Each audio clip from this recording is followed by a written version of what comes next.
Welcome back to another deep dive into the fascinating world of Cole Porter.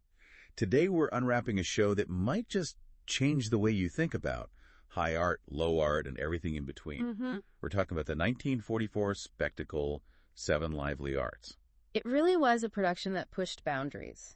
And as our source reveals, it was often misunderstood, I think. Definitely. We're going to explore the ambition, the incredible talent involved, and, well, the surprisingly deliberate choices that went into making this show a bold statement about artistic prestige. Yeah, because many historians have dismissed Seven Lively Arts as maybe a disappointment or even a debacle. You hear things like top-heavy with talent. Right. But our deep dive into the source material uncovers a much, much richer story. And it's worth remembering, back in 1944, there's this pretty stark cultural divide. Oh, absolutely. High art opera, ballet seen as elite, intellectual. Exactly. And then low art musicals, vaudeville, just popular entertainment, purely commercial. And Seven Lively Arts just crashed right into that divide. It did. It deliberately blurred those lines, and our source reveals why.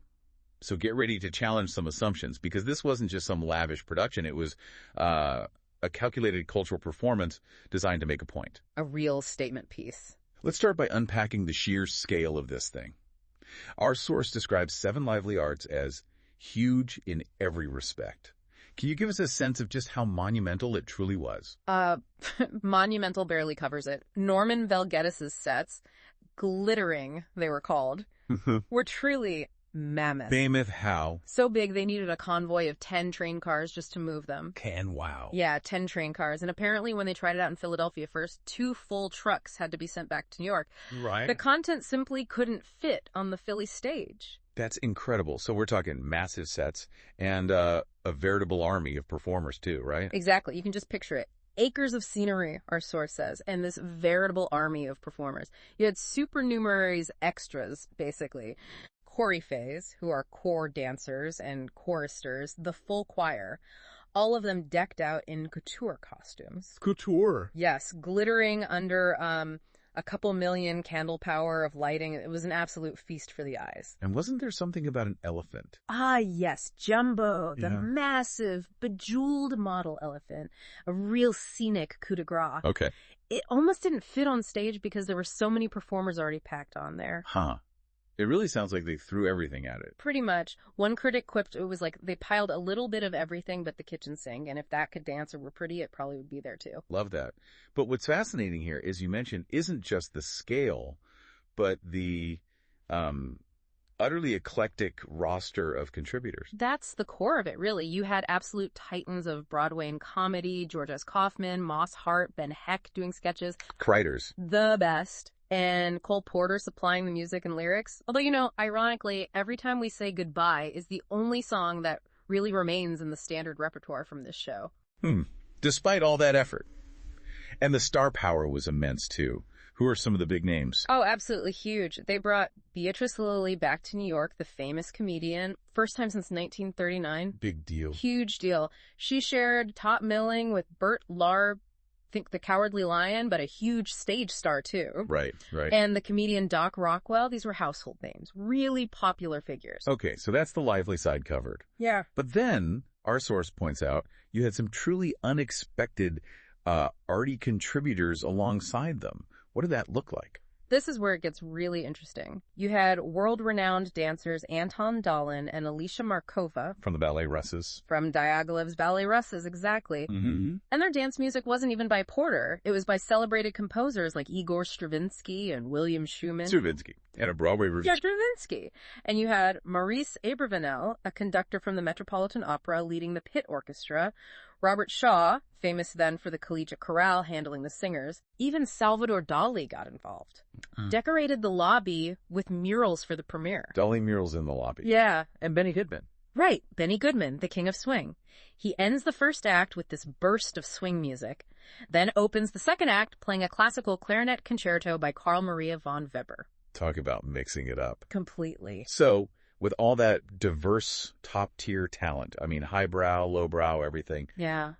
It makes you wonder why Seven Lively Arts often gets described as a disappointment or a debacle. Yeah.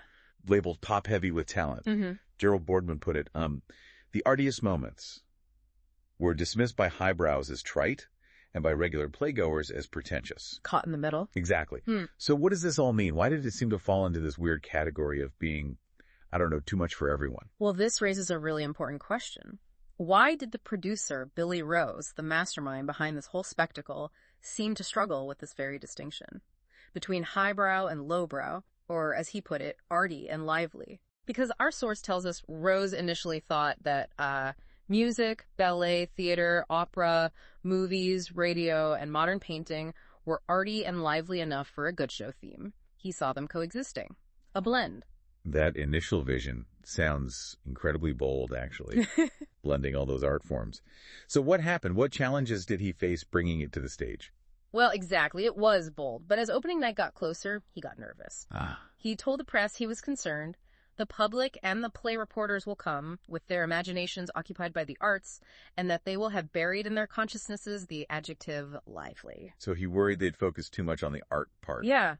It seems his initial confidence turned into apprehension. It was like he realized that 7 lively arts, under this veil of comedy and spectacle, was maybe toying with some kind of taboo by crossing between high and low. For Rose, it seemed lively, and arty became lively or arty. Not both. Okay, so our source argues this wasn't just a mistake, though. Not cultural tone deafness on Rose's part. No, not at all. Instead, it was a deliberate, unusual collaboration. Even though there wasn't a strict plot, it was Revue, after all. Right. The entire show, through its sketches, its musical numbers, constantly toyed with this theme of artistic prestige. It was actually part of the point. And to really get Rose's approach with Porter and this high-low blending, it's helpful to look at his earlier work. Okay. Less than a year before 7 Lively Arts, he produced Carmen Jones. That was Oscar Hammerstein II's 1943 adaptation of Bizet's opera Carmen. Right, the famous one set in a parachute factory with an African-American cast. Exactly. And when it came to that production, Hammerstein was incredibly careful. How so? Well, our source highlights how meticulous he was in distancing Carmen Jones from typical Broadway or, jazz updates of classics. Okay. He explicitly stated it was not grand opera and that he dared not toy with tradition. He wanted to translate Bizet, not swing it or jazz it up. He was very deferential to the source material and those perceived boundaries of opera. Very respectful of the high art source. Precisely. And initially, Rose echoed that sentiment. In the weeks leading up to Carmen Jones' opening, he conspicuously played down his usual Broadway bravado. Really? Billy Rose? Yeah. He even claimed he was deliberately embarking on a theatrical venture, which is not a good financial risk. Publicly stated he was producing it with an honest and sincere production for art's sake. Art for art's sake, huh? Forsaking financial concerns, he claimed. It was a very public performance of, claiming allegiance to a higher artistic calling, even though the show's actual price tag was pretty well publicized. Okay, that's interesting. But then our source reveals a fascinating shift. Yes. Once Rose turned his attention to 7 Lively Arts, his whole demeanor changed regarding Carmen Jones. Completely. He started bragging that Carmen Jones was real opera because, and this is the kicker, in a year it will play to 800,000 more people than will hear Carmen at the Metropolitan in a century. Wow. So suddenly commercial success was the proof of its artistic value. Exactly. He wasn't shy about it anymore. He was celebrating the audience numbers as proof of its artistic validity. And this shift in rhetoric is absolutely key to understanding Porter's role in 7 Lively Arts. Because if Hammerstein was deferential, Cole Porter was the opposite. His music for 7 Lively Arts actively undermined the lively-arty divide. He wasn't just blending, he was blurring and, frankly, poking fun. Okay, that's fascinating. Can you walk us through some specific examples? Our source mentions a cut song, I Wrote a Play. How did that work? Absolutely. I Wrote a Play is brilliant. It follows this young playwright shopping his work around, and it's this sharp commentary on artistic integrity versus commercialism. Okay. He starts out with pure artistic motives, right? And the music reflects that it's simple, almost amen-like, diatonic. Very straightforward. Very. But then he visits the prestigious highbrow producers Gilbert Miller, the Theater Guild. Then he goes to Mike Todd, known for his Broadway spectacles. The lowbrow end. Right. And Todd tells him his play is being rewritten by Gypsy Rose, and he's hiring a nudist to do the clothes. Oh, my goodness. And it escalates. He sends it to Samuel Goldwyn in Hollywood. Goldwyn says he read part of it all the way through, High praise. but ultimately decides to buy Romeo and Juliet instead if the title can be changed to Boy Meets Girl for Milton Berle. Classic Hollywood. Yeah. And the playwright sells out, I assume. Of course. But the genius is really in Porter's musical commentary. While the melody stays fixed, the accompaniment subtly transforms. How so? It moves from that simple diatonic sound to getting gradually more syncopated, those offbeat rhythms, with increasingly altered chords and those dramatic Broadway-style key changes that instantly signal a shift in genre and, well, artistic purity. So the music itself is selling out along with the playwright. Precisely. That initial amen cadence at the beginning turns into this ironic, almost mocking, arty trill when he finally sells out. It becomes a commentary on purely commercial art. The humor comes from Porter's music crossing easily between high and low. It's musical satire. That's incredibly clever. And that promiscuity, as our source calls it, that willingness to blend styles, was evident elsewhere, too. You mentioned Bert Lahr's song, Drink. Oh, yeah. Drink delivered multiple levels of critique, all wrapped in this sort of wink-wink, nudge-nudge joke about show business. What kind of insider jokes are we talking about? Well, it definitely poked fun at Sigmund Romberg's popular operetta, The Student Prince, and it even included a flippant dig at J.J. Schubert, who was a really powerful theater owner. How do they manage that? With the line, "Our patron saint," which was especially ironic since Rose owned the Ziegfeld Theater where Seven Lively Arts was playing, not the Schuberts. Little dig there. And our source even points out a subtle jab at the Schuberts for producing shows that romanticized Germany during World War II. No way! Yes, by praising German wines over Allied French ones in the song's lyrics. It's a very deep cut, that one. Wow. But there was another level, too, right? About the high-low divide itself. Yes, absolutely. Musically, the song moved from a tempo di marcia, that marching tempo you often hear in operettas, sort of highbrow light, to a conspicuously popular meter. It incorporated ragtime rhythms, orchestral interjections, especially on the punchlines. So mixing the styles again. Exactly. The oral effect, the source calls it, was subtle, but it was as if the oompa accompaniment could become polyglot, like it was speaking a dialect understood on both sides of the high-low divide. Accessible, but layered with meaning, blurring those lines through sound itself. Porter didn't just merge. He blurred and satirized. Our source gives other examples, too.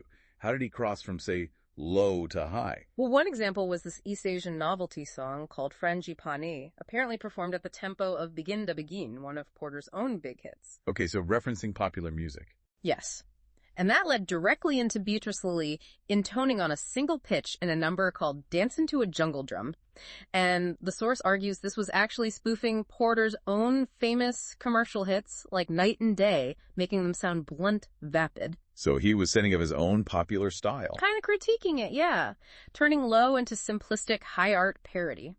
And what about crossing from high to low? That seems more common in this show. Definitely. For example, they took an actual opera aria, I Waver Twixt Madness, from a 1907 opera called Tom Jones by Edward German. Okay, genuinely highbrow material. And set it against pure slapstick comedy on stage. The staging even included a scored coughing fit for comedic effect. A scored coughing fit? Yes. So you have this serious operatic singing clashing directly with physical comedy.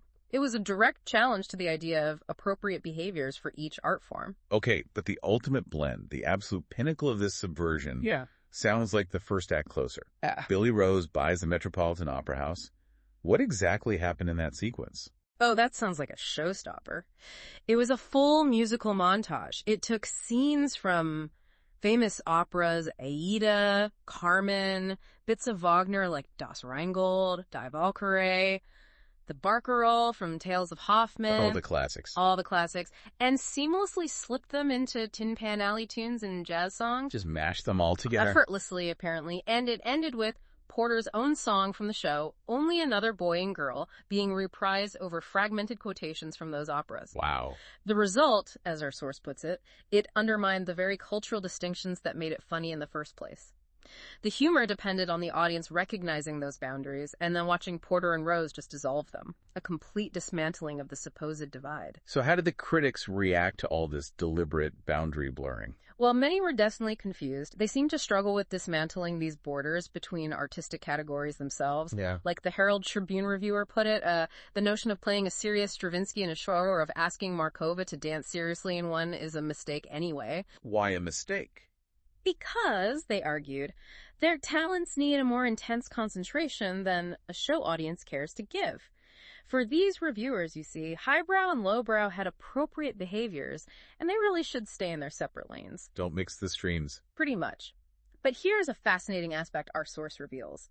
Despite this critical confusion, Seven Lively Arts was by no means a flop. Oh, really? Because you often hear debacle. Right, but it actually received really enthusiastic praise, just in distinctly different terms. Different how? Can you tell us about that incredible review example from Rep Sensenderfer? That sounds wild. It's quite telling, yeah.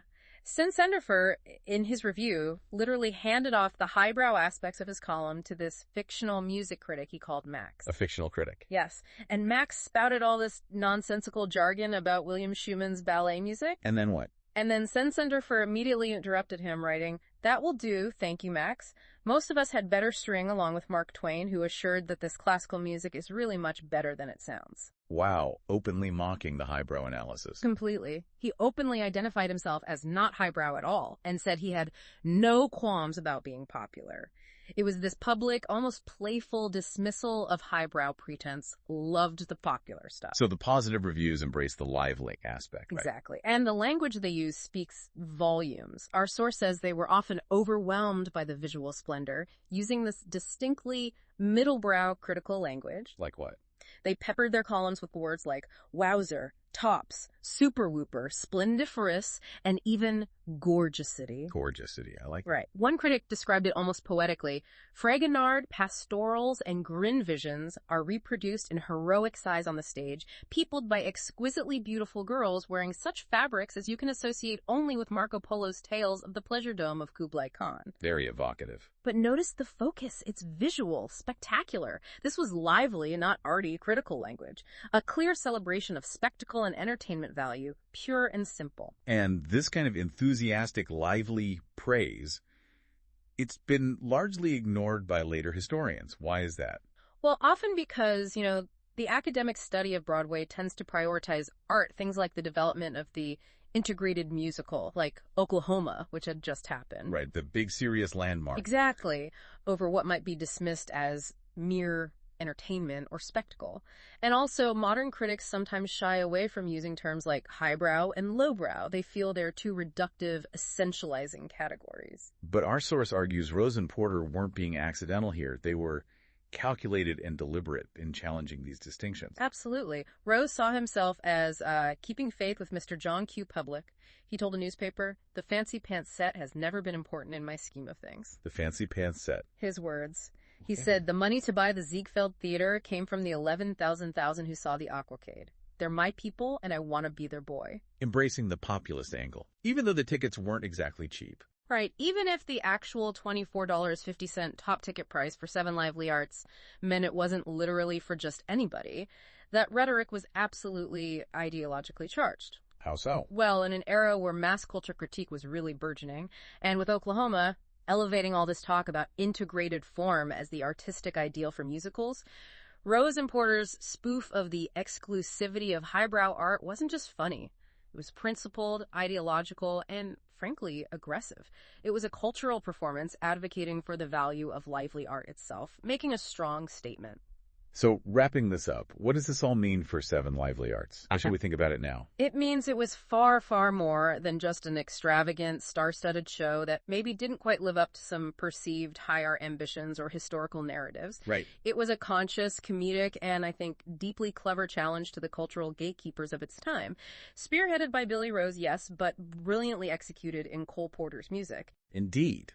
It really reminds us that those lines we draw between high art and popular entertainment are often less about some inherent quality and much more about cultural context, who gets to decide, and, as we saw here, deliberate choice by the creators. Exactly. Porter's work, especially here, showcases how artists can use humor and sheer musical dexterity to actively subvert those perceived boundaries and to make a powerful statement while they're doing it. It leaves you thinking, doesn't it? If Porter and Rose were so successful at satirizing the fancy pants set, as Rose put it, way back in 1944, what does that tell us about the power of popular art to challenge cultural hierarchies even today? Mm-hmm. And how do we decide what counts as art versus entertainment, or maybe more importantly, who truly gets to make that distinction? A provocative thought indeed. Something to mull over until our next deep dive into the world of Cole Porter.